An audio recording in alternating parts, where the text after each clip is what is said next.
Les saludo una vez más, como siempre, hermanos, en nombre del resucitado, quien ha obrado en nosotros la salvación y en quien encuentra sustento nuestra fe, nuestro Señor y Salvador Cristo Jesús. Gracia y paz, hermanos. Nos encontramos una vez más por este medio para continuar nuestro proceso de adoctrinamiento, siempre convencidos que es Dios quien está guiando cada paso que damos, y en especial aquellos referentes al trabajo de su obra y de la extensión del Evangelio, ya que consideramos que un Evangelio sin doctrina puede ser solo emoción, sin compromiso. Así que en esta comprensión de la verdad de Dios, demos inicio pues al séptimo punto de fe, que se refiere al creyente. Conozcamos pues qué dice nuestra declaración de fe sobre el creyente. Lo que la Iglesia de Dios cree y proclama sobre el creyente es la persona que al aceptar a Jesucristo por fe, reconoce su condición de pecado, se arrepiente, se vuelve a Dios y es bautizado como expresión de la decisión de consagrar su vida a Él e integrarse a la Iglesia. Iniciaré con la siguiente introducción sobre nuestro punto de hoy. Hay una diferencia cuando hablamos sobre el creyente como persona y el ser humano como colectividad, el cual desarrollamos en el punto de fe número 5. Dicha diferencia radica en que al referirse al ser humano se entiende en un sentido general y como posibilidad de llegar a ser. Y en el caso del creyente se refiere al ámbito de lo individual, así como de lo que ya es como hijo de Dios, de lo referente a la opción que ya tomó por Dios. Y en este sentido, el creyente no solo es creación de Dios, con posibilidad al hacer hijo de Dios, sino como una realidad ya hecha, es hijo de Dios. Entendiendo que aunque no se ha culminado la obra, como dice la palabra, que aún no se ha manifestado lo que habremos de ser, pero que ya inició el proceso de salvación y solo espera la plenitud de dicha promesa. En pocas palabras, cuando decimos creyente, estamos pensando en el ser humano que ha decidido rendir su vida y se ha entregado a Dios. Hecha esta pequeña declaración, entraremos pues a reflexionar en algunos puntos importantes sobre nuestra declaración de fe. Lo primero que diremos es que creer es una decisión personal. El ser humano tiene un papel importante del proceso de salvación. Es quien acepta la gracia maravillosa de Dios. Su tarea es pues la de acoger por medio de su decisión el perdón y el amor de Dios. Y si bien todo el plan de salvación está basado en la misericordia de Dios, y el hombre en ese sentido nada puede hacer, puesto que todo se ha fraguado en la libertad de iniciativa de Dios, el hombre sí participa de esa acción en el momento que toma la opción por Dios y por su propuesta de salvación.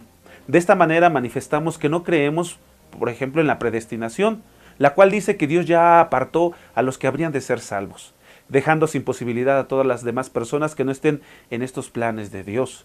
Y de alguna manera con esta idea contraviniendo totalmente el carácter universal del Evangelio y mutilando el deseo de Dios de que nadie se pierda, sino que todos vuelvan al arrepentimiento.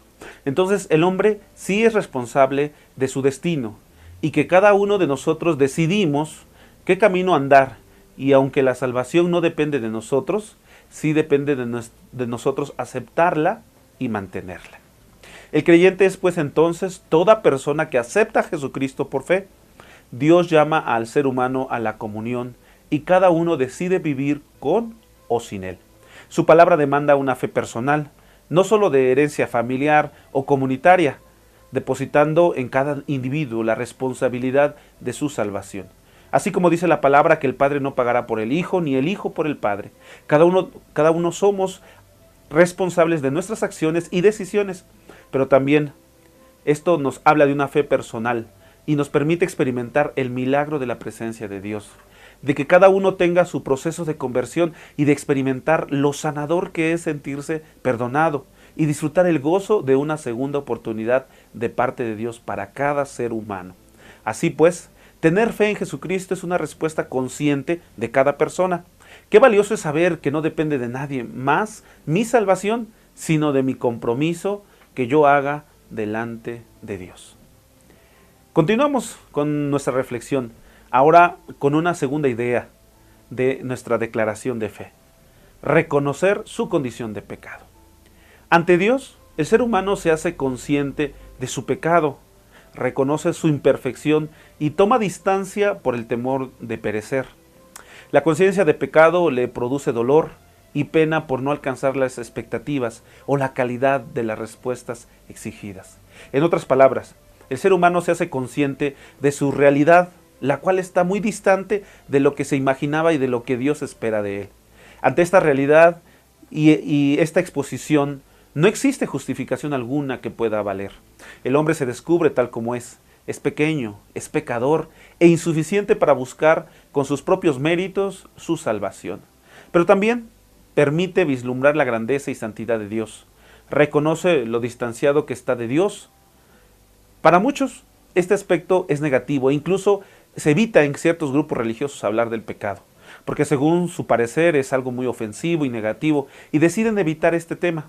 Sin embargo, reconocer que como seres humanos somos pecadores es el principio de la salvación, ya que sin esta conciencia no podríamos saber que necesitamos ser salvos.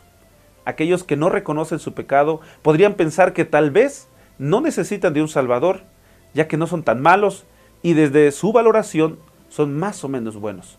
Solo el que reconoce plenamente su pecado y se da cuenta las implicaciones del mismo, se vuelve una necesidad apremiante, un hambre de salvación por sentir el perdón y por gozar la reconciliación. Al igual que quien reconoce su pecado, puede saborear la inmensidad de la gracia de Dios, porque así como en la parábola de los dos deudores, a quien se le perdona más, tiene más por qué agradecer. El hombre se arrepiente y vuelve a Dios. La conciencia del pecado también permite al creyente dar el siguiente paso, el cual es el arrepentimiento y como consecuencia el volver a Dios. No basta con sentirnos compungidos de corazón o de culpabilizarnos, como algunas críticas externas le hacen a la fe, que dicen que es un sistema opresor que se vale de la culpabilidad para tener a sus fieles sometidos. La conciencia de nuestro pecado no es la meta final, solo es el inicio para que nazca en nosotros el deseo sincero de un cambio de mente y conducta. Eso es el arrepentimiento. No se trata de darnos golpes de pecho y de declararnos pecadores y quedarnos solo en eso. Se trata de ponernos a cuentas con Dios, cambiando hábitos, conductas y todo aquello que en nuestras vidas no esté acorde a la voluntad de Dios. De esta manera nos acercamos más a Dios y Él a nosotros, permitiéndonos así experimentar el gozo y la plenitud de vivir en obediencia y sincera devoción en todos los aspectos de nuestra vida. De esta manera, el creyente acepta el llamado de retornar a Dios y elige vivir conforme a los propósitos de Él, para ser renovado hacia la plenitud de Cristo, convencido de que Él es su identidad por excelencia y la mejor expresión de su persona. Finalizamos este proceso con el bautismo, que es la manifestación pública de la respuesta personal al Evangelio, de quien por fe se arrepiente y se convierte a Dios, dispuesto a morir al pecado, para renacer y consagrar su nueva vida a Dios, siendo integrante de la Iglesia e iniciando el proceso siguiente, que es la santificación. Es importante señalar que el bautismo bíblico es por inmersión. El bautismo es la participación en la muerte y resurrección de Cristo.